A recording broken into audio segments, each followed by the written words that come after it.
Halo, selamat pagi. Bertemu lagi dengan Mem di sini. Nah, anak-anak, hari ini kita memasuki tema 4, yaitu tentang kewajiban dan hakku, subtema 1, kewajiban dan hakku di rumah pada pembelajaran pertama. Adapun tujuan pembelajaran kita yang pertama, Mem berharap kalian mampu memahami tentang kalimat saran. Lalu yang kedua, Mem juga berharap kalian mampu memahami tentang menentukan dua bilangan yang jumlahnya diketahui. Dan yang ketiga, Mem juga berharap kalian mampu memahami tentang pola irama 3. Nah, itu dia ya tujuan pembelajaran kita. Nah, Mem akan menjelaskan materi kita yang pertama, yaitu tentang kalimat saran. Nah, anak-anak, tentu kalian tanpa sengaja pasti sering memberikan saran kepada orang lain. Nah, kalimat saran merupakan kalimat yang berisi pendapat untuk menyelesaikan suatu permasalahan. Kalimat saran ditujukan kepada orang lain dengan bahasa yang santun. Kalimat saran biasanya menggunakan kata seharusnya, hendaknya, dan sebaiknya. Nah, kalimat yang berisi saran harus menggunakan kosakata yang baku. Nah, contohnya coba kalian dengarkan tentang permasalahan kamar Lani kotor. Nah, jadi kalimat sarannya yaitu seharusnya Lani rajin membersihkan kamarnya. Nah, anak-anak, coba kalian perhatikan teks bacaan yang ada di buku Pupena halaman 97. Yaitu tentang melaksanakan kewajiban di rumah. Nah, jadi Mem harap kalian dapat membaca teks tersebut dengan cermat, lalu kalian dapat mencari kalimat saran dan juga menuliskan kalimat saran yang kalian temukan di buku PS Bahasa Indonesia. Ya anak-anak, itu dia materi kita tentang kalimat saran. Nah, lalu materi kita yang berikutnya yaitu tentang menentukan dua bilangan yang jumlahnya diketahui.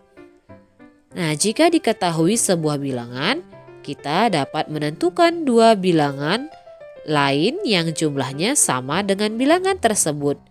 Nah, caranya yaitu yang pertama, untuk mendapat bilangan pertama, tentukan sebuah bilangan yang lebih kecil dari bilangan yang diketahui. Lalu untuk mendapat bilangan kedua, kurangi bilangan yang diketahui dengan bilangan pertama. Nah, contohnya A ditambah B sama dengan 370. Tentukan nilai A dan B.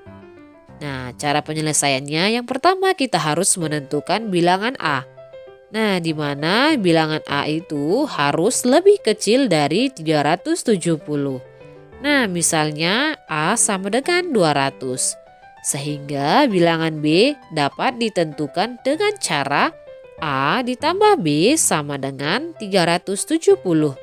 Nah, tadi A-nya sudah kita ketahui yaitu 200, maka 200 ditambah B sama dengan 370.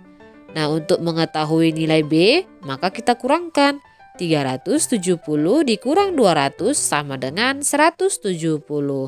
Jadi nilai A dan B dapat kita ganti dengan A sama dengan 200 dan B sama dengan 170. Nah, itu dia ya materi kita tentang menentukan dua bilangan yang jumlahnya diketahui. Jadi materi ini mudah ya, bisa dikerjakan sendiri. Nah, jadi dicoba-coba dulu di rumah ya. Lalu anak-anak, materi kita yang berikutnya tentang pola irama 3. Nah, pola irama terdiri atas 3 macam, yaitu yang pertama, pola irama birama 2. Artinya ada 2 hitungan atau ketukan. Lalu yang kedua, pola irama birama 3. Artinya ada 3 hitungan atau ketukan. Lalu yang ketiga, pola irama birama 4. Artinya ada 4 hitungan atau ketukan. Nah, birama 3 artinya setiap satu birama terdiri dari 3 hitungan atau ketukan. Nah, coba kalian perhatikan contoh birama 3 di halaman 100. Nah, ada bunyi tak dung dung, tak dung dung. Nah, itu dia ya. Contoh birama 3. Nah, di situ ada terdiri dari 3 hitungan ya atau 3 ketukan. Yaitu tak, dung, dung. Nah, itu ada 3 ketukan. Lalu yang berikutnya juga ada tak, dung, dung. Nah, jadi terdiri dari 3 ketukan atau 3 hitungan. Nah, itu dia ya anak-anak materi kita tentang pola irama 3. Jadi, itu dia materi-materi kita hari ini. Semoga kalian dapat memahami setiap materi yang memberikan ya. Terima kasih.